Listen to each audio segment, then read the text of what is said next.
hari Isnin dekat sekolah. Esok majlis kecemerlangan. Jadi hari ni ada rehearsal penuh. Kita bawa budak-budak pergi dewan orang ramai. Dewan tu sebelah sekolah je, jalan kaki kita orang ramai-ramai. Nana baru je beli kasut baru. Hari ni dah jalan banyak-banyak.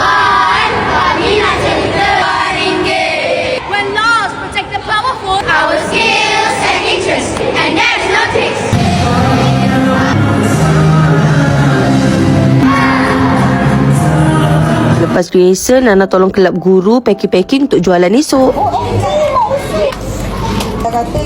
Sebelum balik kita pergi pejabat settlekan borang untuk pergi luar negara. Dah settle, let's go back home. Balik-balik kita pergi appointment laser Nana dulu. Setiap bulan kita datang sini. Kita settle laser treatment Nana, kita pakai balik tudung, kita pergi Maidin. Bila Nana rasa penat sangat kat sekolah, cara Nana nak healing, kita pergi grocery shopping. Sebabkan Nana jenis yang tak masak. Kalau pergi stock up grocery, Nana akan ambil makanan-makanan frozen je semua. Memang peti ais kat rumah mama tu penuh dengan makanan frozen. Untuk snack kita ambil fruits. Ni favourite yogurt Noah. Turun je Maidin nampak Wahcan. Kita singgah sekejap. Betul-betul berkenan Nana dengan gelang ni. Nampak simple tapi padu. Yang ni dia siap ada pairing dengan cincin. Lepas dah kira-kira kita belik-belik semua, Nana betul-betul berkenan. Ada saving sikit, kita beli untuk simpanan. Tengoklah sampai-sampai rumah je Wan dah hantar lauk dah dekat rumah mama. Hari ni tak sempat lagi nak OOTD pakai baju kurung RM30 ni. Nana pakai ni size. Nana letak beg kuning. Kalau tak ada tu maksudnya dah sold out. Posing punya posing tahu-tahu dah pukul 6. Nana ikut Amirul pergi jemput Noah.